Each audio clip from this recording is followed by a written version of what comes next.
lost, all that good stuff. And here we are. It's Boom. deja vu. It's like we never left. It's like we never left. More live than Zoom would suggest. In case you watched the first, that was my intro last time. We have no idea what time it is between time zones and clock changes. I know that wherever we are, it's too early, but I thought I'd bring out the spirit of Kentucky, a little bullet rye. I know that Carl off camera has his Woodford Reserve bourbon. That's his fave. Yes, it is. But I'll be just drinking something clear. This is my seltzer. My name is Uri Schneider, lead at Schneider Speech. Love to learn and then bring it forward, into what we can learn from listening to each other, and then the amazing ways we can push our comfort zones, explore things in a different way. It's so important to get a little bit outside of our own heads wherever we operate. You can only solve a problem when you come at it fresh. So I love these conversations, especially, it says a lot this is the first one where we're double dipping, and that was by popular request. Our conversation with Carl, Labor Day. And if you were keeping track, he has celebrated his anniversary. He's married now for 1 year, 1 month, and 3 days, if I got it right. You are much more on it than I am. I'll have to keep that a mental note so I can surprise my wife with it and let her know later. I have a little counter going with how many days I'm married, and I've added you next to it just to give you little reminders along the way.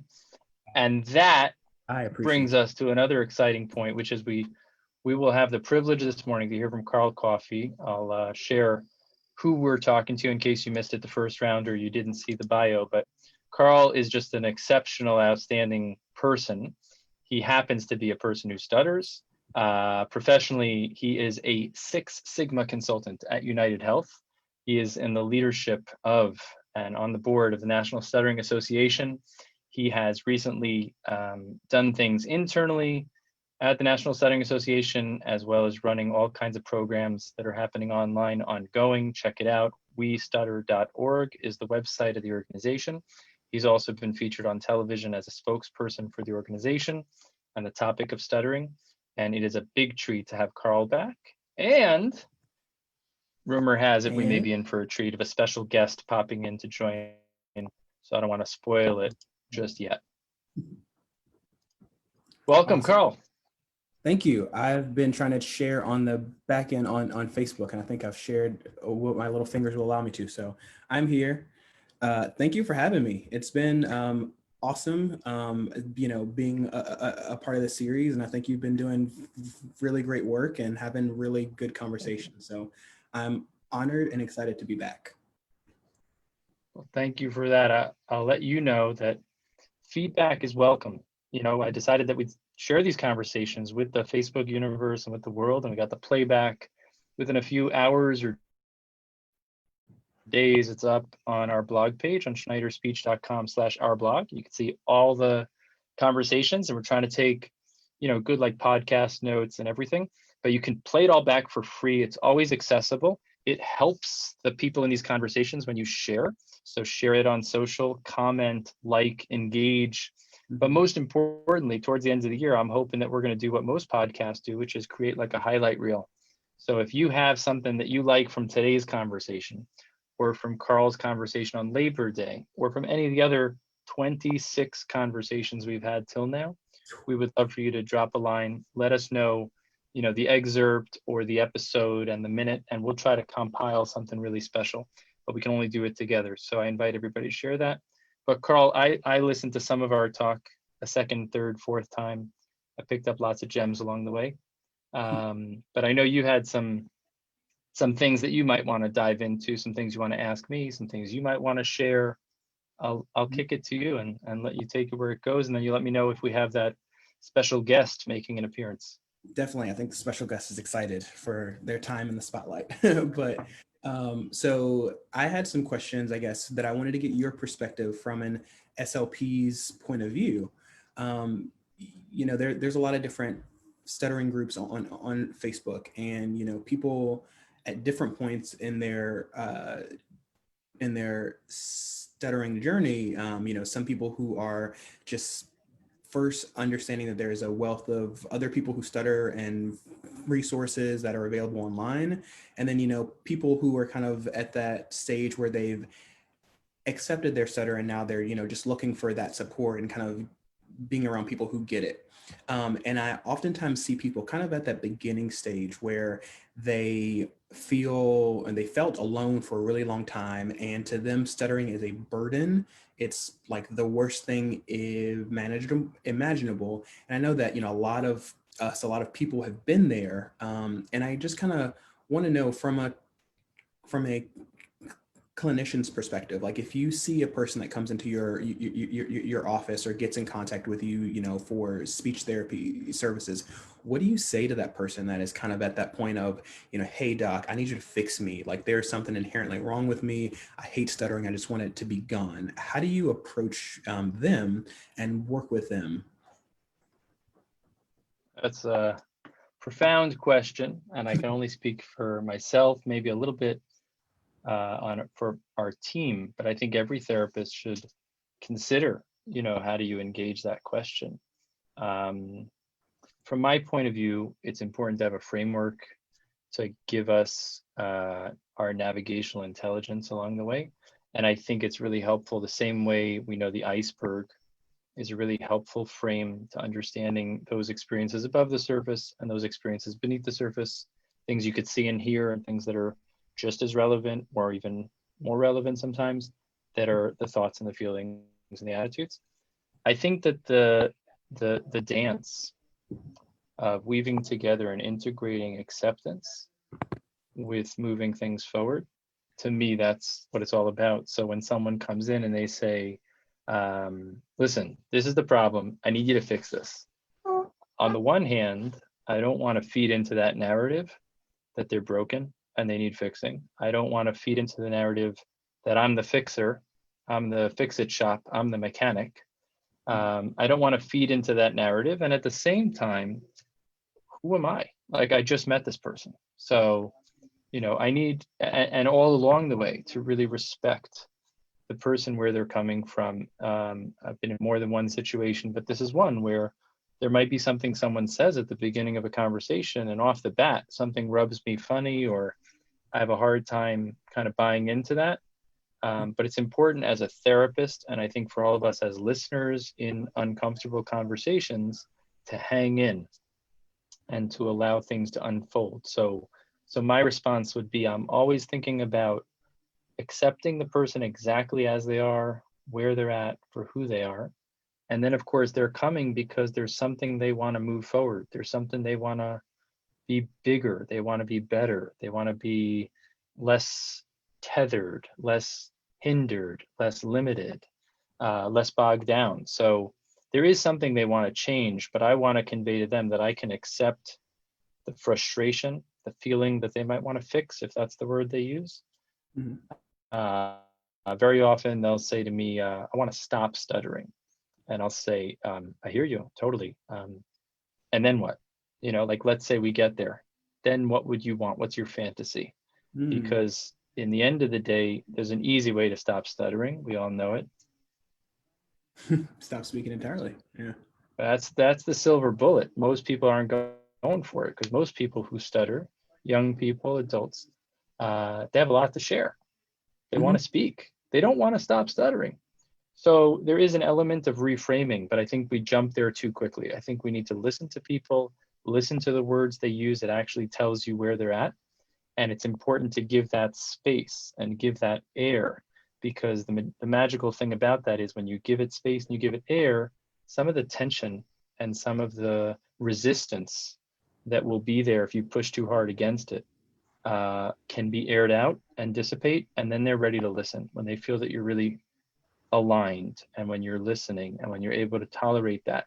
So there's this interesting dance between acceptance and, I call it, self-adjustment or self-advancement. So I want to help them go further and move away from a narrative of brokenness or needing a fix. Yeah. But I want to get there in due time. I don't want to jump the gun, and I don't want to push my agenda before they're interested in listening. So I seek to understand before being understood.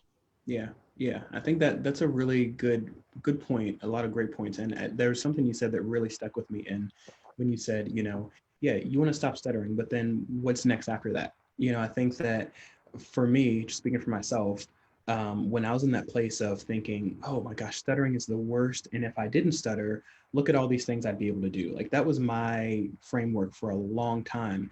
And I remember my dad told me something that was stuck with me for a really long time. And we might have gone in this, the first time we spoke, but he said, um, even if you didn't stutter, you still would have problems and issues, that your life's problems don't just go away if you were to stop stuttering. Like you'd still have other things that you were concerned about, you'd have to manage. So, look at it from a different perspective. And, that really hung true for me for a really long time. Because for me, I thought stuttering is the worst of the worst. And I'd imagine what all I'd be able to do, what I'd be able to accomplish if I didn't stutter. And, that way of thinking was really, really harmful for me because it was really portraying stuttering as this is the one thing that's holding me back. But it wasn't my stuttering that was holding me back. It was my mindset and kind of how I approach stuttering. And so, that was a really cool point that you made that kind of brought that experience back up for me. Well, Carl, I think the greatest compliment is that Doug Scott thought it was a good question. He thought it was a thoughtful response. So just a shout out to some of the people that come on board, especially when Carl shows up. Adam, big shout out, upstate New York, love you, man. Sabrina, Delton, I know is a good buddy of yours, and Doug. And so please keep those comments and questions coming. I will do my best to monitor those and try to weave them in and keep it flowing over here, going with the flow. But yeah, hit me with any other questions, and I invite all my guests, but you're the first one to go for it. Anything you want to kind of just go for, nothing, no holds barred. Awesome. Yeah, that was the only thing that I could think of front and center that really stuck out to me because I've got you here, and I know that you've got all of this experience. So I really just wanted to get your perspective, just because, that's a lot of times the most pressing thing that I see in a lot of people's minds who are just new to understanding all of the wealth of people who also stutter in the world, and just the fact that there's such a vast community of people, that seems to be that, hey, I finally found people who get it. How do I fix it? And it's Right. like, you figure that out. That is the $1 million, the $1 million question that we seek to answer, and something that works for one person may not necessarily be the approach that's going to work for you. So it really is just trying to figure out what's going to work best for you. And I'm sure you probably have to, let people know that as well. What works for one client in therapy may not be that same approach that you take with someone else. 100%. In the end of the day, doesn't it boil down to common sense? Because, if you really meet every person where they're at, as a human being, and you bring a lot of familiarity with narratives and stories that you've listened to of the experience of people who stutter, the experience of being a Black man, the experience of being a Jew, whatever the stories are. But when you meet that person, you've never met this person before. Right. You bring that information. So you're maybe hopefully a little bit more informed, or maybe you're completely uninformed and you come with utter curiosity. I think that if we look at each other as one of a kind, one in a million, we're going to get further. And I think I would flip to you if you're interested, and I think Doug and others, I'm interested when you're in the leadership role of a self-help or in facilitating a group of people who are coming, they all share this attribute that they have a stutter, let's say, and they come into the group on day one and say something like that, like, hey, I'm here. This thing has really put me through a tough time. Okay, now I'm ready to ask y'all, how do you fix it? Yeah. I would say from the perspective of the National Stuttering Association, we want to meet people where they are in their stuttering journey. If you want to get to the point of saying, I hate stuttering and I want to learn how to speak more fluently. If that's your goal, awesome, let's figure out a way to help you feel more comfortable in speaking. I'm all for that. I am all for being the best communicator that you can be, whether it's stuttering or, trying to move past stuttering, whatever that looks like for you. If you want to get to the point of, just saying, hey, I know that I've got the stutter. How can I feel more comfortable with it? What can I do to accept it? Hey, I am all there for you too. I realize that the path that we take is going to look different for different people. So, how can we best equip you with the tools to really realistically get you to where you want to be, and for me, that's really the point that I want to let people know. It's not a one size fits all approach. What's going to work for me is not going to work for other people. And so I just want to just say, hey, we will meet you where you are. Like, let's get some goals. Like, if, and I think that point that you made, if you stop stuttering, like, what would your life look like then? Like, what would you want to do with that? I think a lot of people just think, hey, once I cut out this, stuttering thing, my life will be perfect. But no, like, you're always going to have problems. Like, what do you want to do? What is important to you? I think coming at it from that perspective and really getting people to look maybe a little bit further than what they had said, just kind of saying, well, what do I want to do once I stop stuttering? Like, do I want to go out and, be someone who, has this job where I'm talking to people all day? Do I just want to get more comfortable ordering at Starbucks? Like, what do I really want to get out of this? I think when you drill down to that perspective, it really gets people to say, well, what do I want? Like, why am I approaching it from this perspective? So, I really think we have to get folks to, ask those important questions and really understand like why they're thinking the way they're thinking, and then we can better know how to approach it. An epic chat with Kristen Camella. I mean, you were up there, one of my favorites. I'm gonna mention another favorite, even though you're not supposed to say favorites. But Kristen Camella taught me a lot about problem solving, and lately I was reflecting, and it occurred to me, problem solving starts with the problem. Then you get to the solving. And I think too soon we're solving before we understand the problem. Yeah. So I think if a person comes in, whether it's to me or to a self-support group, they're in the journey of grappling with something, and they think this is the problem. And they start whacking at that problem with all kinds of solutions for that problem. But really, the problem is over here. Yeah. They are obviously not going to get the desired results. So I think, as you pointed out, I think, and I want to give credit where credit's due, Jane Fraser at the Stuttering Foundation of America, and the opportunity I had to participate many years ago at the Eastern Conference with Francis Cook and Willie Butterall from the Palin Center out in London, and the idea of solution-focused brief therapy and the way they integrate that. And one of the questions they ask is that question, tomorrow you wake up, you don't stutter. What would you do? Who would notice?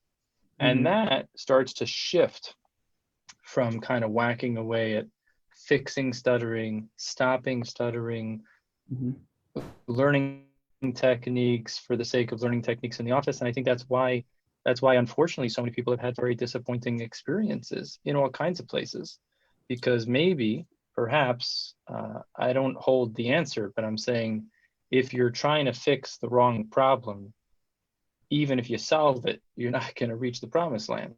So, I think if we hone in on what is it we really want, and we recognize, as my dad always says, stuttering is not a speech problem, it's a communication problem. And it can be something that can impede and impair your ability to connect, to communicate freely with others. That's where it really impacts. And so if we just stick at speech-based solutions, we're looking for speech-based solutions. We're looking for devices and for apps that are going to train us mechanically in a good way to get a handle on the speech problem, but we still hesitate approaching, the guy or the girl we're interested. We still hesitate going for that job we want. We haven't really gotten to the problem, which is we're still not pursuing the things we feel we're destined to, or the things we really want. And sometimes the solutions to that are multifactorial. They involve speech, they involve fluency, they can involve confidence, they can involve things beyond the scope of how fluent your speech is. But Mhm. definitely, I think identifying the problem before you go into the solution is so important. Yeah. And helping people see that, like really unpacking the problem. So in our recent iteration of the framework, the self-knowledge is that first step. And part of that is, how are you showing up as a communicator, both in terms of fluency, in terms of openness, in terms of being direct, in terms of the other things that you bring in body language and intonation and presence. Yeah. So many of those things are so important. And even if you don't stutter, if you're missing some of those, or those things get all tense, you might take yourself out of the game. The Yeah. game is to connect. The game is to Mhm. be. So Yeah. that's what I Yeah. think. That really brought me to an interesting experience that I had this past week at work. Yeah. That I kind of like to share. So I was presenting at our team meeting where, I think it was someone else's turn on my team to present, but this person was out. And so one of my teammates had reached out and said, "Hey, Carl, can you present this week?" And so I was not prepared at all. So I had to, kind of put all of this stuff together for the team meeting. And then, before the team meeting, I was really stressing because I'm like, oh my gosh, I don't feel like I'm as prepared as I would like to be, which for me was a shift, because previously I would say, oh my gosh, I don't want to stutter in front of all these people. And, well, what am I going to do? How am I going to try and limit my stuttering? But now I was just like, man, I don't feel as prepared as I would like to be. What can I, let me make sure that what I'm saying makes sense. And so when it came to be my turn to present in the team meeting, it was a call of probably 30 or so people. And I point blank, I introduced myself and, my topic. And I said, as some of you may know, my name's Carl. I'm a person who stutters. So if you do hear, any pauses or, breaks in my speech, just know that I'm still here. It might just take you a bit longer to hear all of my great ideas or something. And I think that's that form of disclosure is what I got from Nina G. And so I decided, hey, I'm going to use that approach, and that really helped me just to kind of ground myself and be confident in just saying, hey, this information. It's your job to share this information with people. And yes, it may come out disfluent, but hey, what you're here to do. This is your job. And, it still amazes me years later, being on this stuttering journey, how liberating it is just to own that thing, that part of me that for so long I tried to hide from, and just saying, hey, I'm a person who stutters, and really being unapologetic about it. Like for a long time, I used to be very much, hey, I stutter. I'm sorry that you have to hear me. Like I was very much, I didn't like it. I wanted to hide from it. Now I just kind of put it on the table. I say, yeah, I stutter. I'm okay with it, and you should be too. And for me, that's such a liberating thing. And, I got through my presentation. I shared what I needed to share.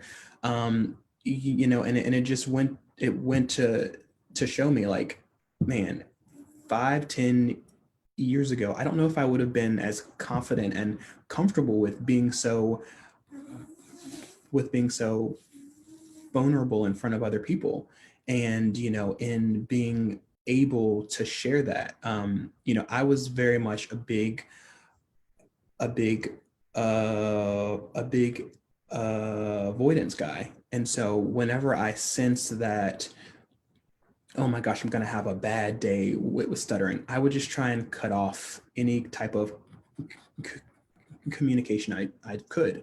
Like, if I had plans with my friends, I would just say, hey guys, I'm not feeling well. And, I really regret that, because my friends, it was kind of a joke as, oh, we're going to invite Carl somewhere, but he's probably not going to come because he's a flake. I really did want to come. I just felt like, man, I just don't want these people to see me stuttering. I don't want to hold up the conversation and just have that be the thing, and it really took me a long time to get to the point of being like, you know what? I deserve respect. I should respect myself and just say, this is how I talk. And the people who love and and appreciate me are going to be okay with it. And the ones that aren't, those aren't my people, you know, but it really took me a long time to get here. And, you know, that really reminded me of a conversation that I had with my wife, which I kind of would like to bring her on. She's our special guest. Yeah, boom, cat is out of the bag, y'all. It's my wife. They got 2 cats and Yeah. 1 dog, but there's only one Mrs. Coffey. There is I want to give a big round of applause and a wonderful welcome to Brittaney Coffey. It's not simple to have a rock star husband, but we all know behind every great man is an amazing woman that makes him greater. So welcome and good morning, Brittaney, and thanks for joining us on this early morning. Who knew? Doug says, who knew? I'm sure that most people probably knew, but but yeah, I was just gonna share. I was gonna get her to kind of share a story as well of when we first started to date, and when, you know, it got serious, and I felt like, you know, I've got to be straightforward with her. I've got to let her know about this. And so I just, what stage was this at? This was on like hello, or this was into it? No. So we had known each other for a pretty long time, and I actually asked her to be my girlfriend once, and she told me no, because she wasn't sure if I was serious enough and if I was committed enough, which she's very smart, and we lived. Nothing to do with the stutter. Nothing to do with the stutter. It's just that we lived 10 hours apart at the time. And, you know, she was like, dude, I have seen you a handful of times in the past few years. Like, why do you want, like, what is this going to be? And I was just like, wow, like, how could she say no to me? I think I'm a catch, you know, but we had been dating at this point when I had kind of talked to her about it. We've been dating for a few months at this point. And, you know, I thought that I was able to, Brother, I just want to tell you how connected we are. My wife also. I thought I had the most romantic pitch ever. And I'm like, that's it. I'm set. We're going to get married. She's like, why don't you go do that summer camp in Russia that you were going to do? Chill out and see how you feel when you come back. And I was like, I'm set. This is it. We're on. Game on. Well, I didn't think I was such a catch. You thought you were a catch. I mean, but anyway, it's just funny we have that shared experience. Yeah. So you had to think that through and come back and revisit it. Yeah. But we had been dating now for a few months at this point, and I just, you know, I thought that I was able to keep my stuttering hidden from her. I thought that, you know, hey, there's no way that she knows. I'm able to hide this very well, and I'm gonna grab her and get her to come in so she can tell her side of the story. Oh no! There's no doubt she's in the other room watching on her phone, waiting to break through. She was actually standing outside the door with a chair, like, hey, I'm just waiting for you to let me in. Hey, Carl had the door locked. She's like, honey, knock, knock. Hi, Scooby. Go ahead, Scooby. The queen. Queen Coffey. Hang on, buddy. Do you want to come in? Entering. Everyone say, oh, hey. Scooby's making another special guest. I know. Say, hey, buddy. He is the ham of the family for sure. Say, hey, buddy. Yes, it's us both in here. I'm sorry. You were going to have to be without us for maybe a few minutes, Scooby. I'm sorry. All right, I just want to invite everybody. I know there's a lot of people here. We got some great comments that I'm going to come back to. But if you have questions, please post your questions. Please post your comments, your likes. I see you. I see your comments. I like Mark's question. I know that Adam wants to give a big welcome to Miss Brittaney Coffey. So keep your questions coming about relationships. Where is she? And you name it. Well, welcome. Good morning. Good morning. I was lurking behind the door. I know. I was like, where is she? And then I opened the door and she's standing there with the chair. Like, I wondered what Carl's policy was in terms of letting you out, but I thought he wanted to have the big reveal, you know. So it is definitely a pleasure and a very big deal to have you. We have not had any significant others, and I think that you bring, besides being an exceptional human being on your own right, I think for a lot of people, it's interesting, first of all, knowing Carl and what a hero and role model he is for so many in the community, to kind of see who keeps him company. And also, certainly the perspective that you bring. Very, very special. And I promise you, I will always keep him on his toes with remembering the anniversary, October 28th. I appreciate that. On it. Well, welcome. Good morning. Did you hear me talking about the experience of first when you said no to being my girlfriend and I was distraught? I was like, what? But, Yes.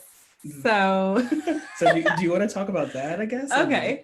Well, I mean, I don't know. Like the reason I said no was because it wasn't because I didn't think that we would work at all. Like I, for some reason, knew that if I said yes, that this was gonna be something, like it was very serious.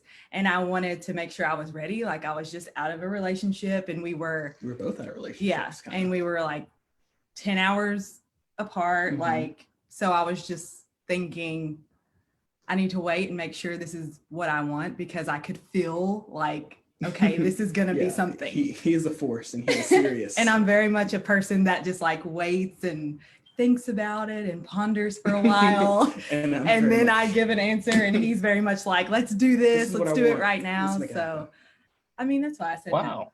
It wasn't because I didn't like you. No, I just was like, oh my gosh, I've been told no. It really made me take a step back. But I was sharing the experience of when I kind of came out to you as a person who stutters, and kind of how I was like, oh, I've got something to tell you. I don't know how to approach this. And tell us about that. Okay, so I knew that you stuttered before we started dating. How? I'm not sure if you know this story or not, but we were at This is story time. Everybody is I'm like, to hear the story straight from you. We were at our family. Maybe you want to, if you don't have to, we could put Carl on the other side of the door and you could take it. No, but I know, right? Like I'm ready. But we want to hear from you, Brittany. We want to hear from you straight from the source.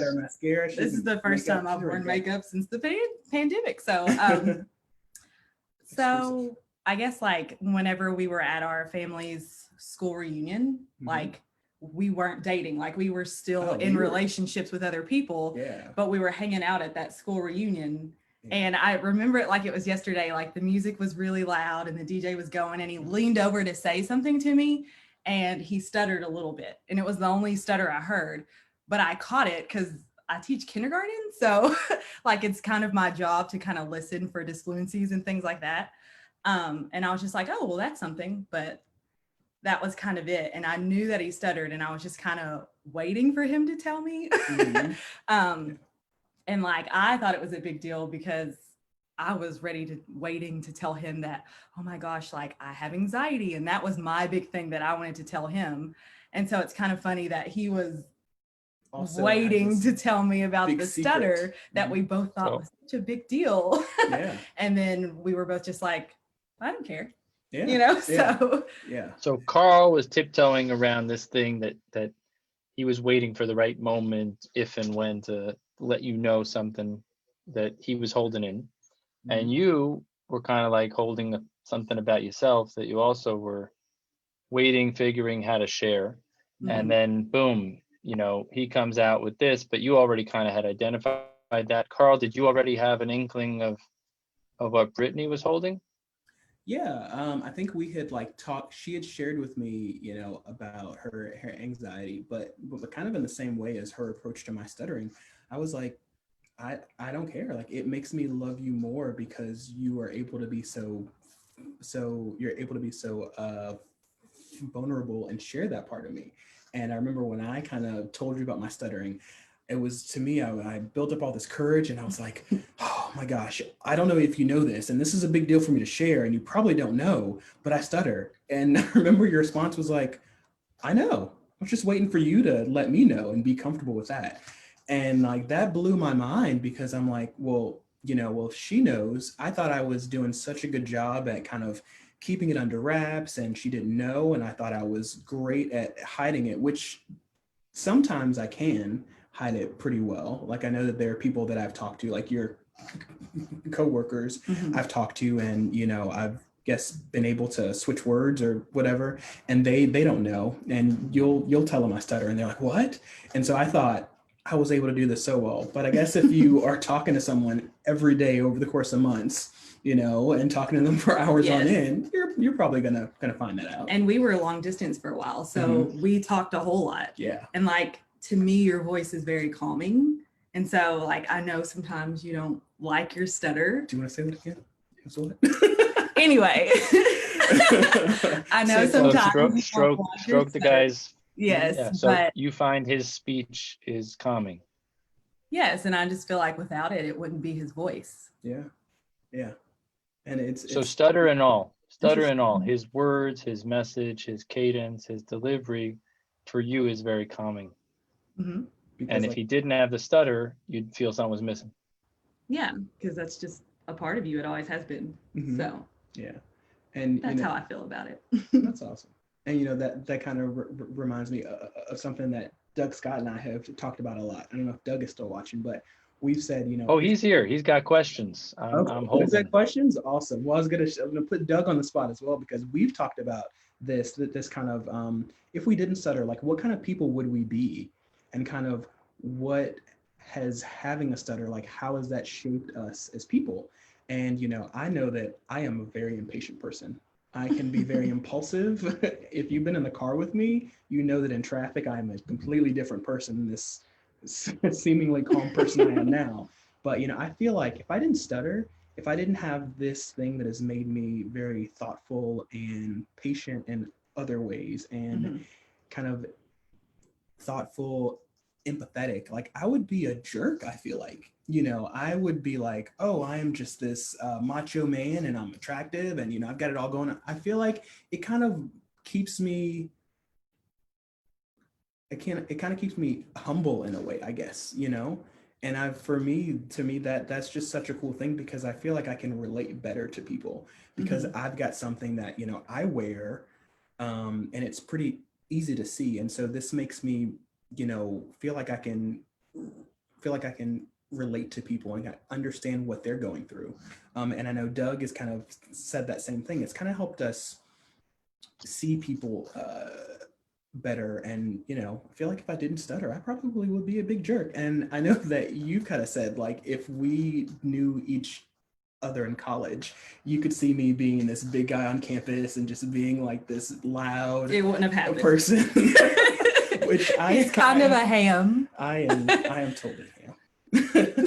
So I have this line I like. I think it works well, Carl, with what you were saying about sometimes our kryptonite is also our superpower.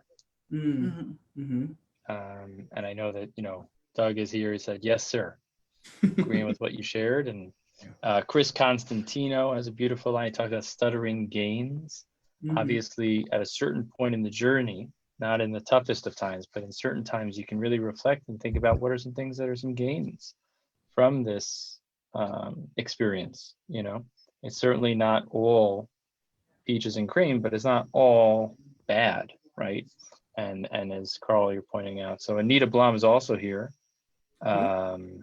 which is amazing. Yeah. Oh, cool. So yeah, but from you, Brittaney, why don't we give you like an uninterrupted turn? What have you, I don't know, what's challenging? Are there any things that you find challenging with the stuttering, or with the work that has brought you kind of into the network of the global community of people who stutter? Is it all easy? Is there anything that's hard? Is there anything that's something you want to share, like the other side of it, besides the endearing calm of Carl's voice and cadence? I don't think it's a challenge. I'm a very patient person. Like, I work with 5 and 6 year olds. So it's not really a challenge. I would just say, I don't know how to say it, but do you remember when we were on our honeymoon and we happened to meet another guy who stuttered? He was at our table. Yes. Like, tell him about that experience, because that was probably the first time that you have seen me in a very vulnerable state when it comes to stuttering. Yes. So we were on our cruise and we were in the dining room with a group of people talking. And are you talking about like the waiter came up? Yeah. And the waiter came up and I think he asked what your name was, right? Yeah, he asked us all our names. Yes. And I was last. And so my heart was. Yeah. And so Carl started blocking, is that the word? Blocking. Pretty badly. And I remember that because I was just like, oh no, this guy better not say anything. It's more of a protective sort of thing instead of challenging. I just feel more protective. And he was kind of like, oh, did you forget your name? And I was just like, oh, come on. So I guess that part is challenging because I try to just like let you speak for yourself, not speak for you at all. Like you've had your stutter long before you met me. So I guess sometimes it's kind of hard to just like keep my mouth closed. That was what I was stutter. Yeah. So, but I don't know. He does really well with those situations, and there's no question Carl is a rock star. There's no question about that. yes. Being married to a woman who I find to be a rock star, my wife, I could just say it's not easy sometimes to know, how to be the good spouse. So I think the challenge I was curious about, which is very common for people who stutter, like what they want the other person to do in different situations, so how have you navigated that? How have, like in that situation, you had this feeling of, well, I hope that no one, interrupts or steals the mic. Do you find, have you navigated that together? Have you had that, work that out, or you just kind of go with what feels right, check in later? Are you still figuring it out? Like, I think for people that don't stutter, when you're in the presence of the other, knowing exactly in what way they want you to be an ally, whether, because some people want you. I have one young man who tells me, if you definitely know the answer, like we're at a social function and they ask me what school I go to, and you know the name of the school. So, and I'm stuck and I can't say it to save the world. I want you to say it for me. But any other time, I would prefer that you just give me the dignity, the space to say it, because most of the time people guess it wrong. So that's I wouldn't know that unless he told me that. And I'm interested in that experience for people who stutter to recognize, certainly not to take away the importance, but I think the conversation we don't always have is like what it's like to be a family member, a spouse, a friend, a teacher, and figuring that out to give the person what they want, because no two people want exactly the same thing. There's no one way. So I was just wondering, Brittaney, what you could reflect on that. Well, I've always just like let him speak or do whatever he wants to do, and if there's something he needed me to do, I would do it. But my default is to just let him have that space and dignity and let him speak, because he can speak better than me. Like I'm actually the shy introvert one. Like I usually push him in front of the social situations. And so joke about it a lot. Yes. So that's just kind of my default, just to be patient and let him say what he wants to say. Like some people don't like when you speak for them. I don't like when people speak for me. And to me, his stutter is so normal, and I just want it to be normalized for everybody. Like, yeah, he stuttered, but he said what he had to say. Just be, most people want to be patient. They just don't know. They don't know what to do. Yeah. In that situation. So that's just kind of my default. Like, just kind of stand back and let him do it, unless he has told me specifically. Unless I'm like, yeah, like help me. So there's so much about the two of you that makes me, and I think maybe some other people, want to just move in to wherever you're living, whatever bubble you're in, because there's such a beautiful energy. Everything is okay. And like, I think most people are patient.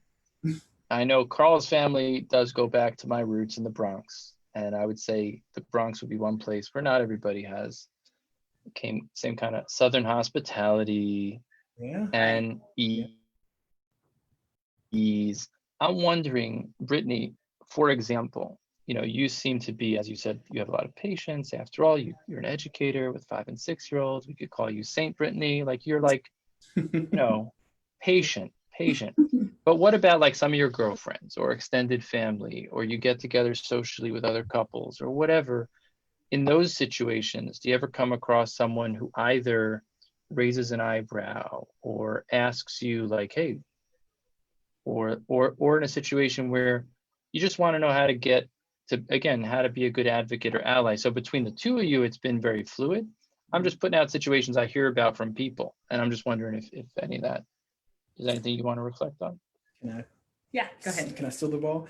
So I feel like I don't know, I've been really self-sufficient for a long time. And I feel like I am very much this is who I am, and I stutter, so what? It's taken me a long time to get to that point. But when I was growing up as a kid, like my parents would never order for me. They would push me into those situations. not to be mean, but they always kind of approached it from the perspective of, we're not going to be here and you are going to be an adult and have to do these things. And so it's going to be uncomfortable for you, but that's life, you know? And I think that was kind of my mom growing up in the Bronx. She's like, life is hard, get over it. You're going to have to figure it out. So we're going to be here to support you and we're going to pump you up and tell you it's okay, but you're going to have to still do it. So do it.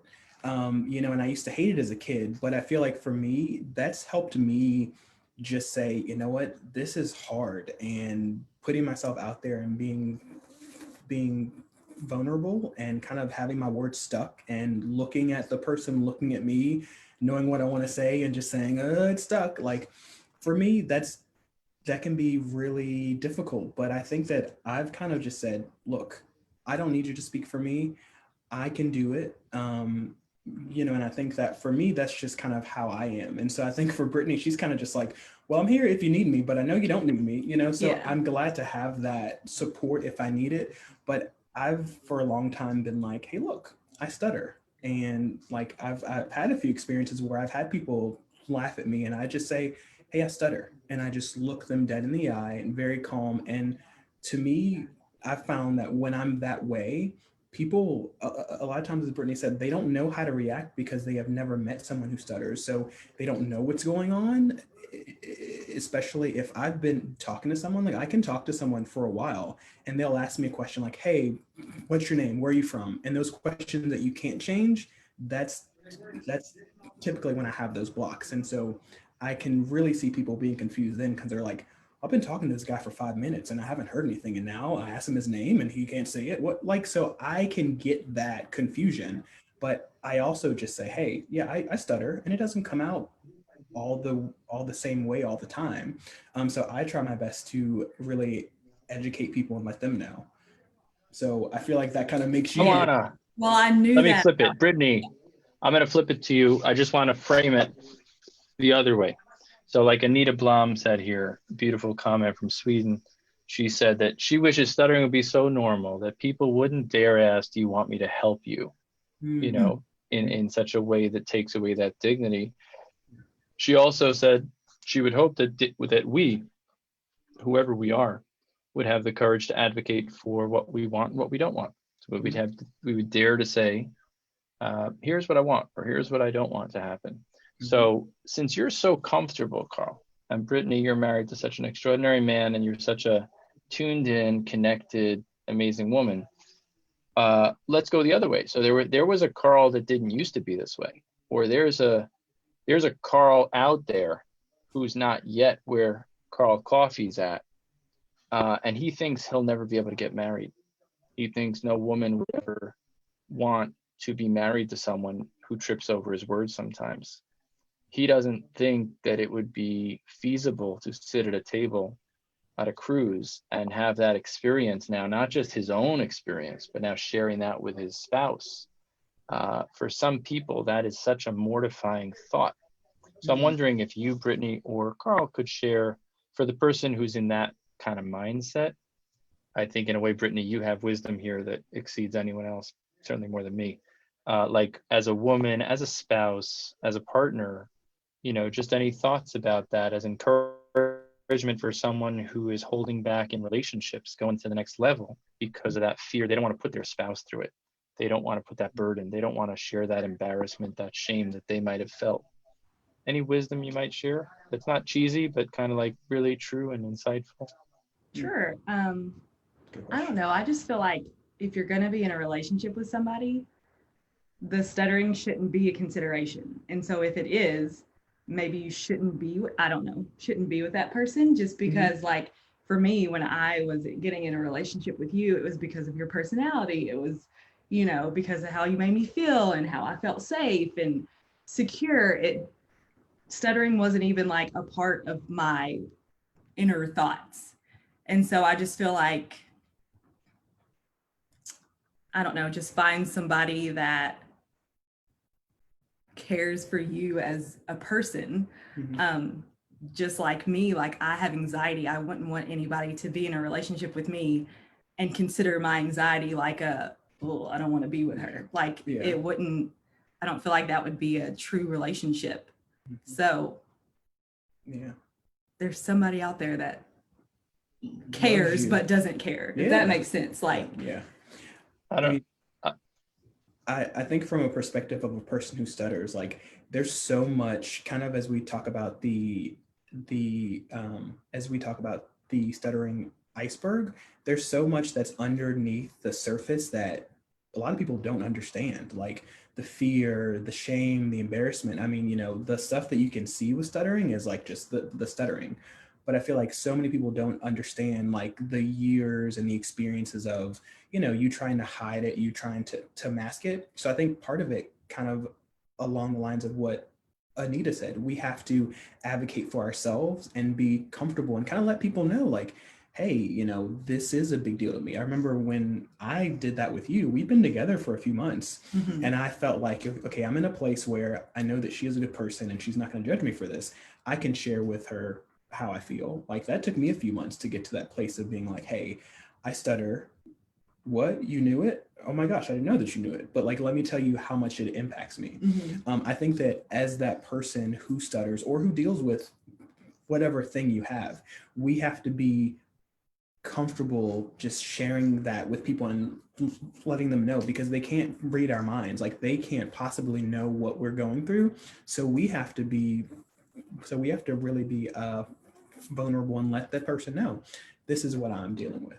And I think, as you said, B, like, for me, stuttering has always been a great kind of way to filter people. Like based on your response, if you are like laughing at me and making fun of me, that kind of lets me know that you're not the kind of person that I want to be around, and so in that way, I'll see people post on Facebook and in the stuttering groups. I like this guy. I went on a date with this guy, but they laughed at my stuttering. I don't know if I'll be able to find anyone. Like, what can I do? And, you feel bad because I'm like, you shouldn't feel that you need to be treated that way just to have someone, and so it really, to me, like, it really depends on where you are in terms of how you feel about your stuttering and, kind of what you will and you will not accept. And it takes people various points of time to get to that sweet spot. But, I think just letting people know that whatever you're going through, you are deserving of respect at a minimum, and you're going to find someone who respects you, and, you are going to find someone. It's just that you might have to look a little bit more, but stuttering and anxiety and whatever you're going through, it's a great way to filter who you want in your life and who you don't want in your life. And I feel like a teacher. Mr. Coffey, thank you. I know. Mrs. Coffey raised her hand. We want to acknowledge her. I also want to acknowledge we have a ton of people that are watching live, and I want to thank you all for sharing this early morning. I already feel like we're on for part 3 to schedule, but if you have questions or things, please put it in the comments. Please, there are little reactions, your comments, your likes, whatever, shares. This is an incredibly rich opportunity to hear some real wisdom straight from the source. And absolutely, we'll stay, if it's okay with you guys in Kentucky, if we'll stay on for like an extra 5 minutes or so, but I want to give the floor to Mrs. Coffey as long as she wants. And I also think it's important to find somebody that's going to acknowledge your stuttering and try to understand it and be curious about it and acknowledge how you feel and do what you need to do to help them feel more comfortable. So when I say don't care, I don't mean like don't care about it. I just mean I know, our dogs are like, our animals are at the door.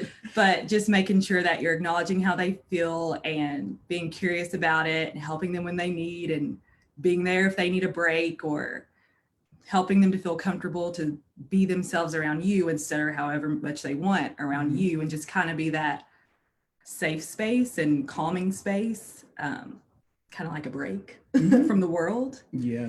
So. And that's for sure what I feel like with you, because I feel like at home I stutter way more than I do in public. Like even though I've gotten to this point of where I'm like, I stutter, I don't care, I still try to speak, like I still will try and use techniques. If I'm at work and I'm giving a presentation, I'll try and use like easy onset, or I'll try and pull out of a block. Like I use those techniques to try and communicate well. But at home, sometimes I'm just like, I'll be saying something and I'll just be stuttering up a storm. And because I know you don't care, like you are my safe space. And I know that I don't have to do anything or use techniques or whatever. Like I just say what I want to say, how I want to say it. And to me, that is amazing. And I wish that everyone could have that experience, whether it's with a spouse or with your family. Like I know that there are people who say like my family, they laugh at my stuttering. And, you know, I think that people just don't really know, but I am really grateful to have gotten to the point of finding someone that is curious about it and wants to know more about it and kind of how they can be a resource and ally for me, but also just like I can just let my guard down. I don't have to worry about being judged or thinking, you know, how I'm going to say something. Like I just feel awesome to have gotten to that point. Even if they find just a friend, like everybody needs a break from the world. Somebody. Yeah. And I will say, like, you know, I had said that when I was in college, like I would hide and I would avoid certain situations. And I remember, like, I told one of my best friends, we kind of had a falling out. And, you know, because he was upset that I had stood him up for something really big. And I was just going through it with my stuttering. And we actually hadn't spoken for a few years. And we actually reconnected when we were going to get married, and I had invited him to the wedding, and I had reached out to him and I said, hey, we haven't talked in a long time. I was going through my stuff. I just wanted you to know that I appreciate you as a friend. And he said something to me years later where he was like, dude, I never cared about that. I cared about you because you were a person that I enjoyed being around. And like, even just hearing that years later, it just reaffirmed to me that those who mind don't matter. So the people who care about it and are like, oh, you stutter, I don't want to wait 2 seconds, those people don't matter. And the ones who matter, they don't mind.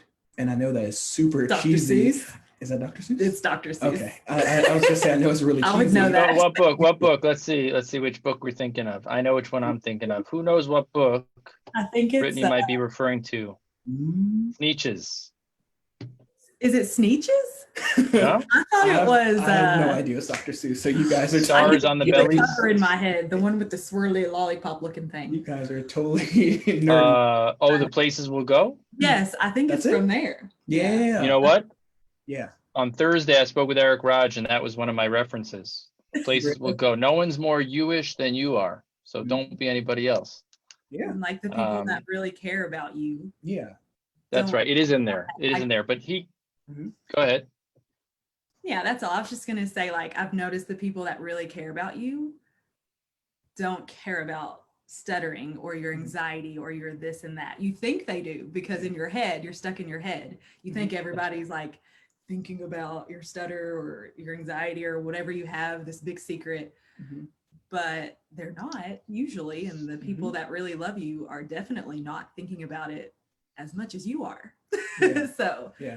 I just always feel bad for the people, you know, who are like my family. They don't know how much I struggle with this. They don't know what it means to me. And people who like will have their family members laugh at them or, you know, just be really rude about it. You know, I always wonder, like, what can I say to a person like that who, you know, someone or a source of support like family who they should be able to fall back on. What can I say to help that person and just say it's going to be better and it's going to be okay, because it's like, that's your family. Like, what do you do to that? Yeah.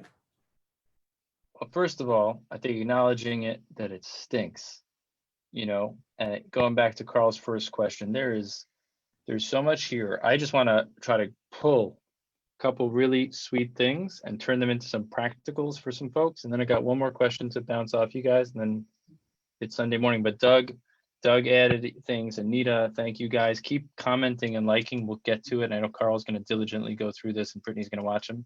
And she'll chime in where she feels there's need for correction.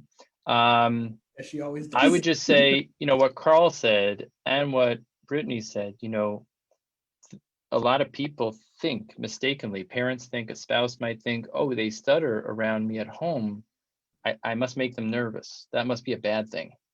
And as Carl said, on contraire, you know, it's where I'm most comfortable. I don't need to think about that. That's not part of the equation. So for a parent or for a spouse or significant other, think to recognize that if your child, your significant other is stuttering more with you, it doesn't necessarily mean there's something to be worried about. It could be the greatest compliment that a person feels the most at ease, that they can just be. They don't have to do any kind of filtering, controlling, imposing any kind of regulation. You know, you're getting the unfiltered version.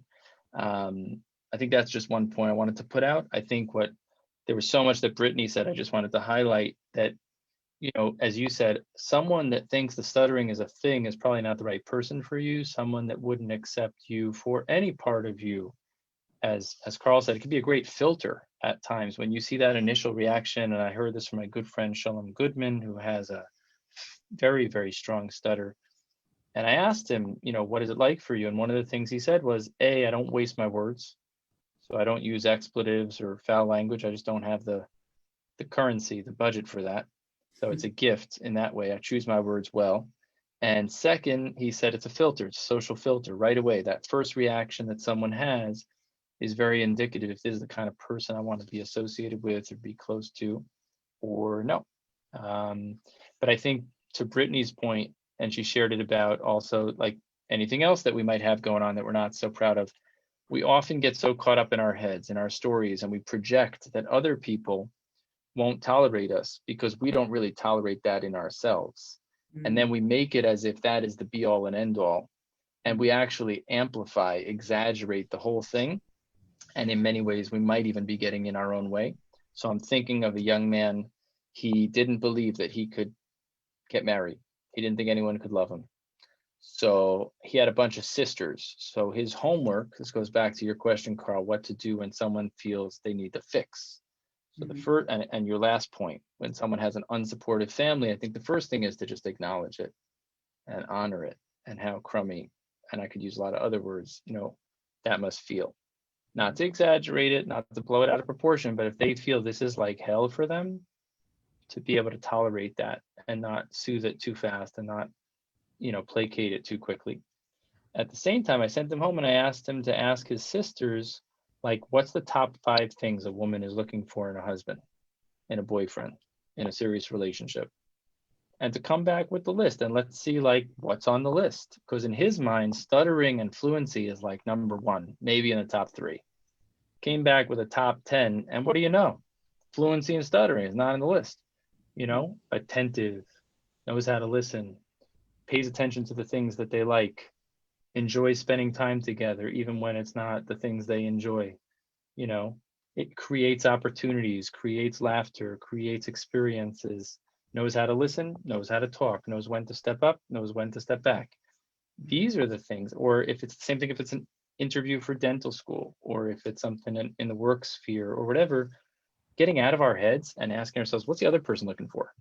Because sometimes we put stuttering so high on the list, or calm and angst so high on the list, it's out of proportion with what the others are. So sometimes doing a little bit of a survey, if you can be really helpful as a practical way to kind of crack that. But I wanted to bring it back exactly to that point for both of you. Any suggestions or tips? Carl, you talked about being so open. You talked about being upfront so that Brittany doesn't have to figure it out because you're so strong and open about it these days. You kept alluding to it wasn't always that way. I was just wondering, there's 2 things that happen out there in the stutterverse. One is you got to work on self-acceptance, self-love, radical self-acceptance, and that kind of thing. And then it kind of all clicks in. Another way that's out there is like these challenges where you do things outside your comfort zone, even if you don't feel it. You commit yourself to do it, fake it till you make it. And eventually through the actions, you start to feel more comfortable because you've desensitized yourself through being active in ways that you weren't ready to, but with a group or in your own private space, you've kind of challenged yourself. I just wondered if you could reflect on that in terms of, obviously each person is different, I believe, in terms of what's right. I think each person at the stage of change. Again, a shout out to Sarah McIntyre and the Stuttering Foundation, great podcast with my good friends Hope Gerlach and Naomi Rogers on the stages of change, so important. But overall, the concept of what you talked about, self-advocacy, which is what I frame it as, disclosure, advertising at the job, in relationships, at the cruise, putting it on the table the relationship between that and self-acceptance. How do you see it as chicken and egg? In other words, which comes first, putting yourself out there or getting comfortable by yourself with your own self and then being able to message that to the world? What's the relationship? And Brittany, you could reflect too, whether it's on your own stuff or on the stuttering. Yeah. So for me, I think that people will treat us how we let them treat us.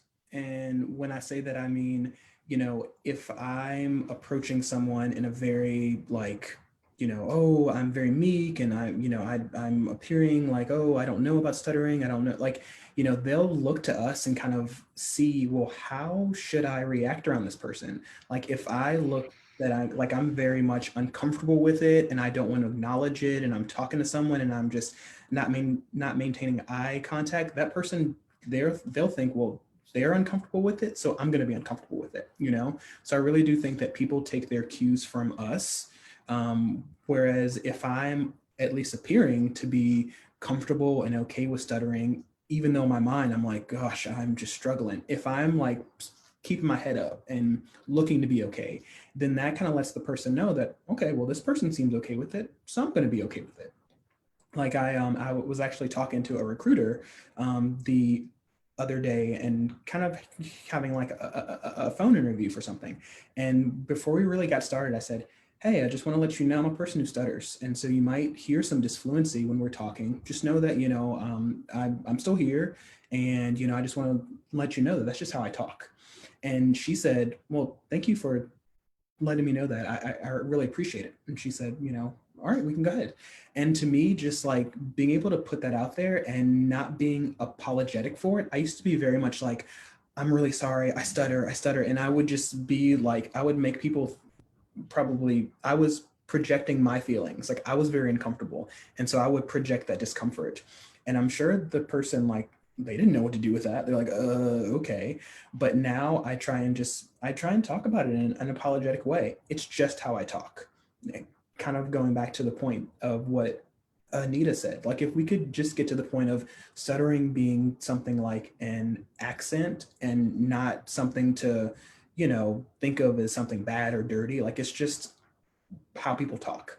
That would be perfect. That would be an ideal state world.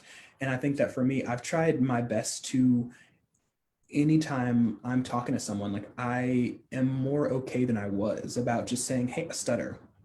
And I figured that, you know what, that next person that they meet who stutters, they may not be that way, but at least now this person knows, like they've met a person who stutters. And so they know that if maybe someone is like, you know, if someone is struggling to get something out, they're not gonna like, you know, laugh in that person's face. They're gonna wait because they've met someone who stutters, someone that is okay with it. And so now they know, well, this is how I should respond.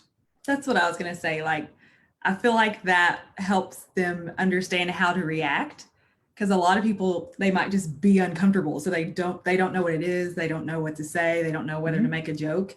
And if you just say like, hey, I stutter, for me, that would help me think, oh, okay, then I know how to react with this person. I can focus on what our goal is versus, what's going on with his speech? Yeah. You know, so I feel like that's really helpful even for the other person on the other side. Yeah. And like from the perspective of talking to the recruiter, like I didn't want her to be so, if I did have like, you know, blocks or disfluencies, I didn't want her to be focusing on that to say, was this guy, is he lying? Like, why, you know, did he maybe not work at this job? Like, did he not do this thing? I didn't want her to think, oh my gosh, like, what is he tripping over his words about? I wanted her to know, oh, okay, he stutters. And I wanted her to focus on what I was saying and not necessarily how I said it. Because for me, like, I want you to focus on the message of what I'm saying, you know, because for me, I would think if I'm trying to put myself in the perspective of a person who doesn't stutter. If I were to meet someone and if they were disfluent, like I probably wouldn't know what's going on. And so I probably would be thinking, what's going on with this guy? Like, is he nervous? Is he drunk? Is he tired? Like, I probably would be thinking about all of those things and not really focusing on the message.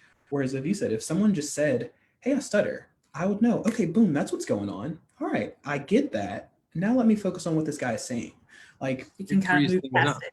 Yeah, I mean, and that is, I feel like I'm saying it so like, oh, well, it's easy, but it's not. Like, that is such a difficult point to get to that place. And I don't want to underscore how much courage it takes to get to that place. And I just think it really goes to show you that stuttering and being open about it is such a brave thing. It's like you're basically putting all of your vulnerability out there. And really, I think people who stutter are the most brave people in the world. I mean, I am a bit biased, but like to get up every day and to speak and do the thing that a lot of times you fear doing, but you have to do it. Like that takes so much courage and bravery. And I mean, you know, I know that it's easy for us to get down on ourselves, but if you just realize how much just like oomph that takes, just knowing that, you know, you're probably going to stumble, but doing it anyway, that's huge. That's huge. And, you know, I just want people to realize like, hey, just doing that, that is a really brave thing. And you know what? You can do hard things. You just, you know, you just have to keep doing it. And, you know, it might not feel normal or natural or comfortable, but it eventually, kind of as you said, you fake it till you make it. You just keep doing these things and it'll get easier with time. You know, I know that I still have moments where I'm still uncomfortable. Like, you know, I'll be in public and we'll be going out with some of Brittany's friends, and I'm still kind of uncomfortable to stutter around some people. But I was talking to Cody Packer last week, and we were kind of speaking about it, and it's like, you know, we all have to kind of get to the points of saying, well, what am I uncomfortable with? Like, why am I still uncomfortable in this situation? And I think for me, part of me still has that fear of, well, are people going to judge me? What are they going to say? You know, I think inherently we all want to be liked and we all want to be appreciated. So like, you know, I am more comfortable with stuttering at work because those people know that I stutter.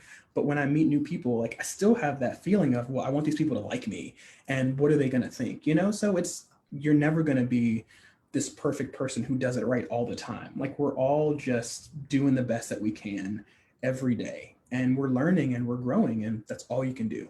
So I know that this wasn't the question, and a lot of times she'll laugh because I veer off into tangents, but if you hear nothing else from me, it's just, you know, say it loud, say it proud. I will. I'm Black and I'm proud. Well, that too, but but you know, you just have to wake up and just do it every day and just keep doing it. And you know what? Like it's never going to be perfect. You're never going to have arrived to the point of it's always great. You just have to keep working at it and just, you know, keep trying. And you know, if you